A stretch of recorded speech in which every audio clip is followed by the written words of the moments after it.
ponto que eu quero trazer aqui para vocês, para a gente começar, é sobre o recuo frontal, tá?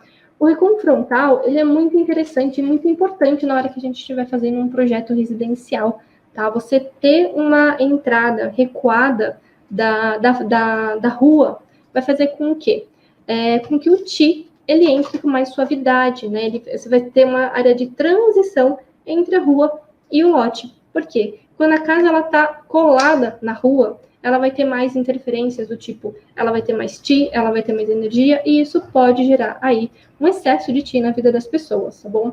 Então, né, só fazendo um parênteses aqui, se a casa residencial eu quero um Ti mais tranquilo, então eu recuo da frente do lote. Se eu estiver pensando numa área comercial, talvez trazer para frente do lote, né? Se ele estiver muito recuado, talvez eu tenha uma perda de Ti, tá bom? Aqui que a gente quer que vocês comecem a pensar a respeito das diferenças aí de Ti nos lugares, tá bom? Então, é claro, cada cidade, cada lote, cada terreno que vocês vão encontrar aí tem uma legislação determinada.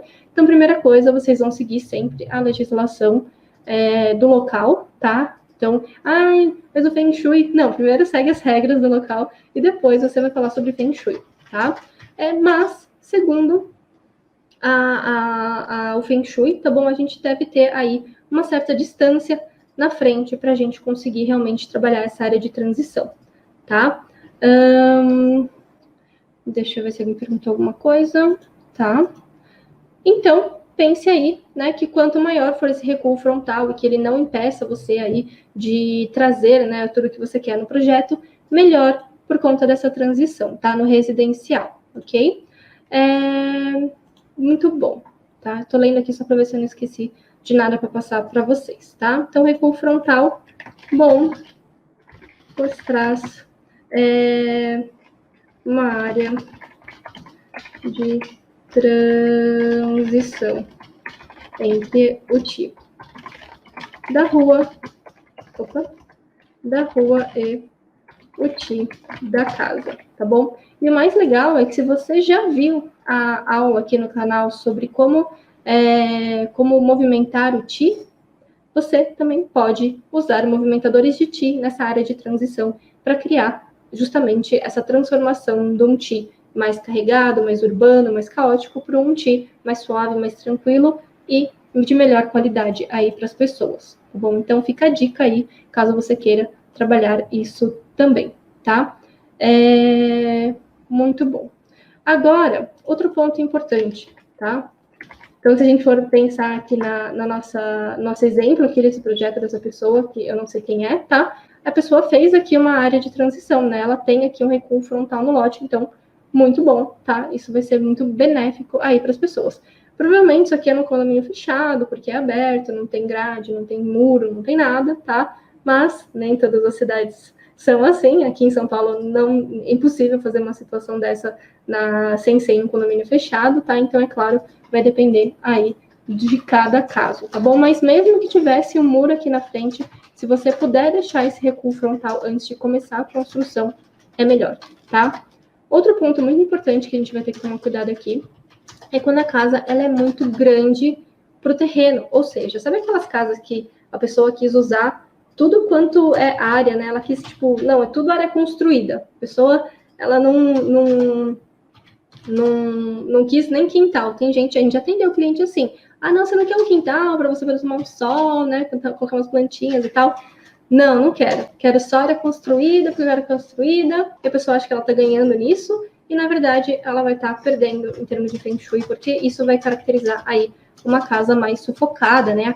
Imagina, a casa está estrangulada ali no terreno, ela não tem espaço para respirar, o Ti não flui em volta dela, tá bom? Então, o ideal é a casa ter recuos, colocar em todos os lados, tá? Não necessariamente, porque depende do lote, tá? Mas esse é um panorama ideal, que tenha um corredor lateral de serviço de um lado, igual esse corredor aqui desse lado, tá vendo, na casa? Corredorzinho de um lado, corredorzinho do outro, tá? Para você realmente conseguir fazer com que o Ti circule, tá bom? Para o Ti fluir, ok? É importante que a casa respire, que ela tenha esse respiro mesmo, tá? Para a gente conseguir fazer um bom projeto com o Feng Shui, tá? E outra coisa, né? E que seja proporcional proporcional ao lote, tá? Que tenha aí uma proporção e não seja nem muito pequenininha, né? Tipo um lote gigante, uma casa pequenininha lá no meio, e nem ao contrário, seja ele realmente ocupe todo o lote, ok? Muito bom, gente, tá? Lembrando que isso é uma decisão que depois não dá para mudar, né? Outro ponto muito importante em relação ao lote em si, tá? É a localização da própria construção no lote, tá? De maneira geral, o ideal é que o imóvel ele fique localizado mais no centro do lote. Então, que você não faça a casa nem lá na frente e nem lá no fundo, tá bom? Por quê? Porque lá na frente, como vocês já viram, ele vai estar recebendo muito TI, tá? Ele não vai ter essa transição de você sair de um momento e ir para outro momento na vida da pessoa. E lá no fundo, o TI não vai chegar, porque vai estar lá no fundo. Né? Às vezes a gente encontra uns lotes assim, que você olha e você fala, nossa, que esquisito, né? Que ele é bem recuado, tá lá no fundão do terreno, tá bom? Isso também não é bom, você tá muito no fundo, porque você tá muito longe e aí você vai ter uma perda energética, tá? Então, o equilíbrio, né? É o equilíbrio da vida aí. Então, no meio do lote, no geral, é a maneira ideal, tá? Aí, quando a gente fala de construções, de terrenos, perdão, triangulares, terrenos que são tipo um balãozinho, terreno circular, tem uma curva, ou tem, enfim, alguma nuance nesse sentido, a gente vai ter outras questões que a gente tem que avaliar, tá? Inclusive até a localização da porta de entrada do lote, mas isso nós vamos deixar para uma próxima aula, tá? Então já fica essa aula aí para a gente fazer, está na nossa listinha, para a gente trazer aqui para você, tá? Porque é bem específico e como não é todo mundo que tem, a gente preferiu começar com esse assunto aqui para conseguir abordar para todo mundo, tá? Então, essa aqui é a melhor opção, tá? E um ponto que pode ser que aconteça, né, meninas? Eu tenho uma... que a gente não está abordando aqui também, tá? Questões de esquina, tá? Que me ocorreu agora. Vocês falarem, mas se for uma esquina... Não, fiquem tranquilos, tá bom? Mas a princípio a esquina vai depender onde você escolhe, tá? Mas é uma questão mais urbana, de vias, que você vai ter que levar em consideração, tá bom? Enfim, é muito assunto, tá, gente? Vamos, só para eu não me perder aqui, tá?